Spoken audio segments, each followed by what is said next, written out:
প্রিয় ভাই বোন, আল্লাহ তাআলা ইরশাদ করেন, কুল্লু নাফসিন যায়িকাতুল মাউত, মৃত্যু আমাদের জীবনের চরম বাস্তব।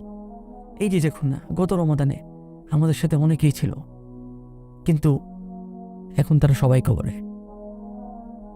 হয়তো সামনের রমাদানে আমরা কেউ থাকবো না। এইটাই আমাদের জীবনের শেষ রমাদান। এইটা মনে করে সামনে যে আগত রমাদান আসছে, এটাকে আমাদেরকে কাজে লাগাতে হবে। আমাদের গুনাহগুলো এই রমজানে মাপ চাইয়ে নিতে হবে। আমরা হয়তো সামনে আর কোনো রমাদান পাবো না। আপনি যদি একটি সুন্দর, একটি প্রোডাক্টিভ রমাদান কাটাতে চান, তাহলে এখন থেকেই রমাদানের প্রস্তুতি শুরু করে দিতে হবে।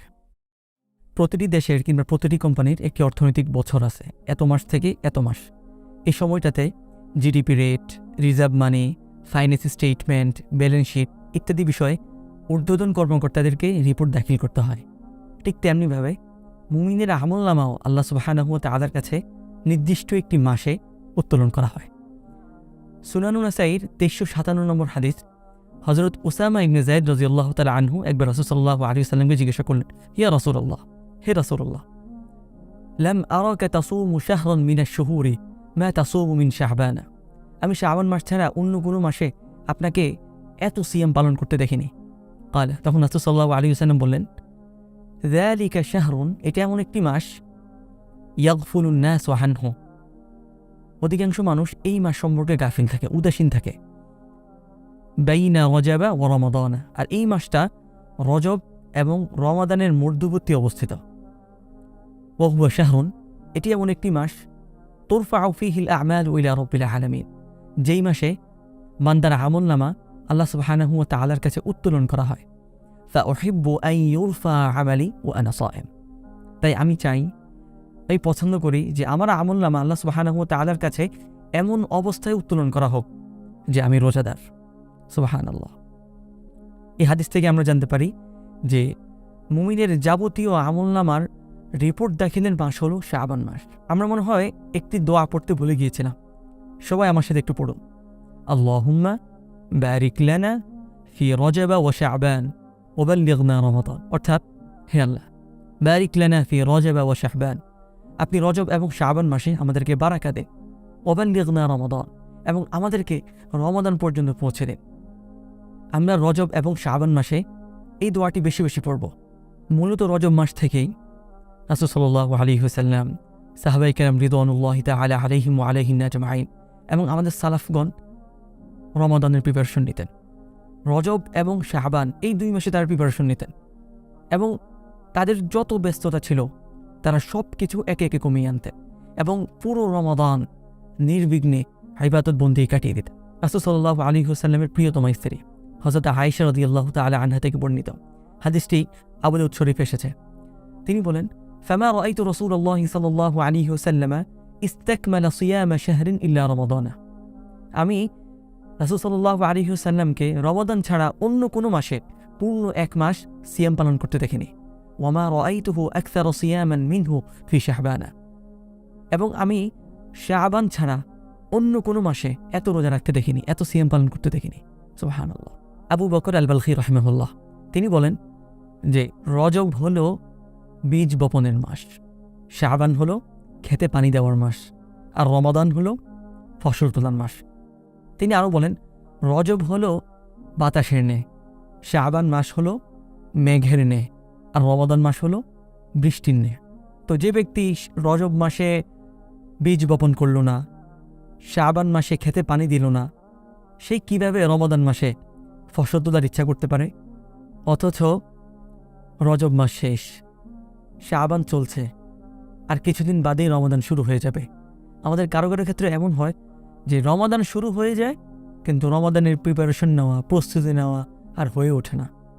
বিষয়টা এখন রমাদানের প্রস্তুতি নেওয়া আর না নেওয়ার মধ্যে সীমাবদ্ধ নেই, এটা অনেক দিন গড়িয়েছে। কিন্তু আফসোসের ব্যাপার হলো, রমাদান নিয়ে, সিয়াম নিয়ে আমাদের অনেকের দেন ধারণা পাল্টে গেছে। রমাদানকে তারা মনে করে খাবার দাবার, ফুর্তি, আড্ডাবাজি, ইউটিউবিং, ফেসবুকিং ইত্যাদির মাস।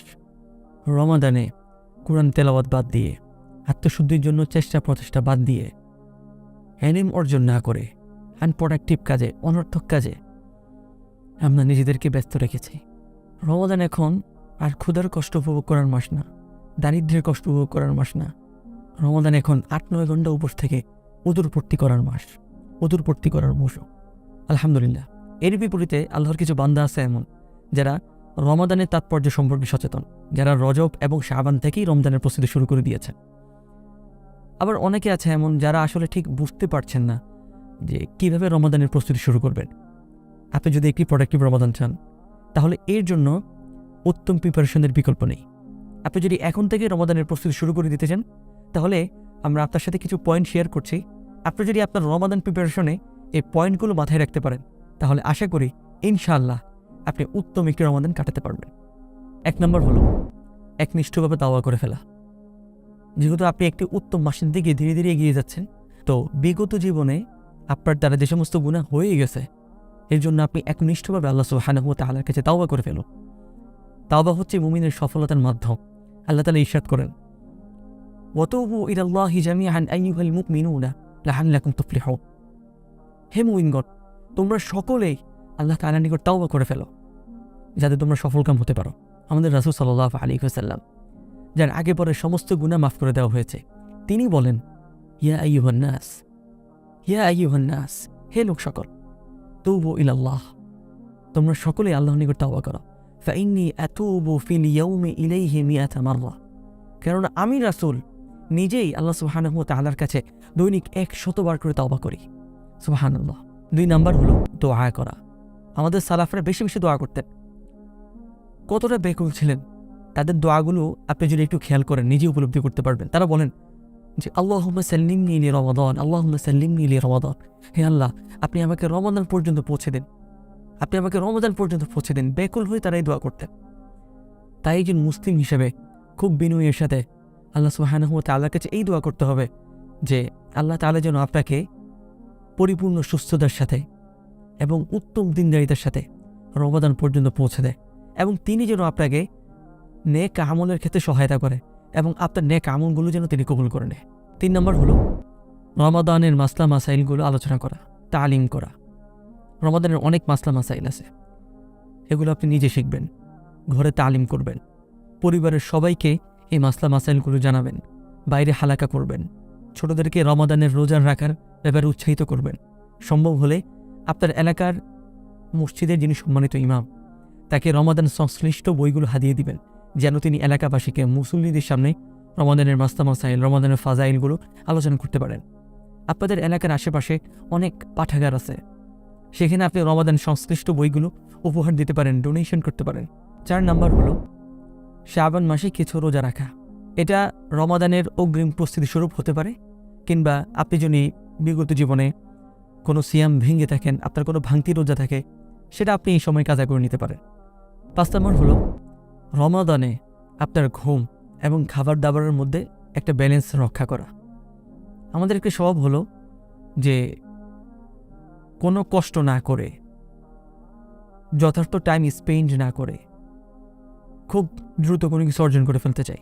যেমন ধরুন এই রমাদানে স্পিরিচুয়াল ডেভেলপমেন্টের বিষয়টা, আধ্যাত্মিকতার বিষয়টা, তো ইবাদত করলে আমাদের মাঝে আধ্যাত্মিকতা বৃদ্ধি পাবে, আমরা আরও বেশি আল্লাহ সুবহানাহু ওয়া তাআলার নিকটবর্তী হব।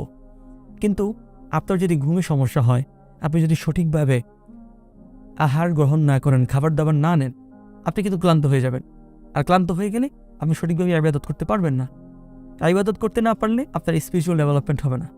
তাই এই রমাদানের প্রস্তুতি স্বরূপ খাবার দাবার এবং ইবাদতের মাঝে একটা সঠিক ব্যালেন্স রক্ষা করা চাই।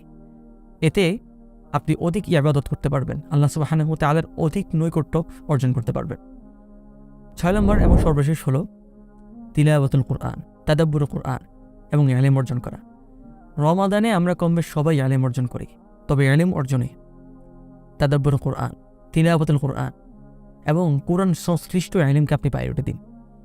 আপনি এই রমাদানে কোন তাফসীর গ্রন্থ পড়বেন সেটা এখনই লিস্ট করে রাখুন, এখনই কিনে রাখুন। আপনি কোরআন সংশ্লিষ্ট কোন ইলম অর্জন করবেন সেই সম্পর্কিত বইগুলো এখনই কিনে আপনার সেলফে ভরে রাখুন। আপনি কোন সূরাটি হেফজ করবেন, বিশেষভাবে কোন সূরাটি তাদাব্বুরের সাথে পড়বেন, এটি এখন থেকে শুরু করে দিন, এখন থেকে লিস্ট করে রাখুন।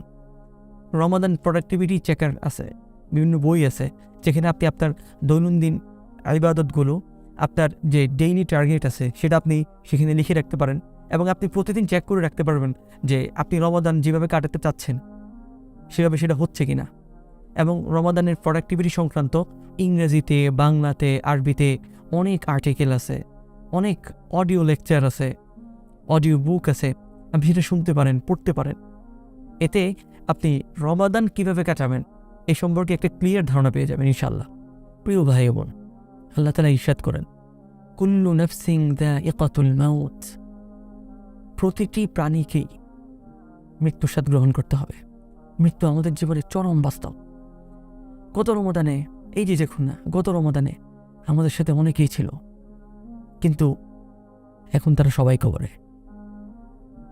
হয়তো সামনের রমাদানে আমরা কেউ থাকবো না।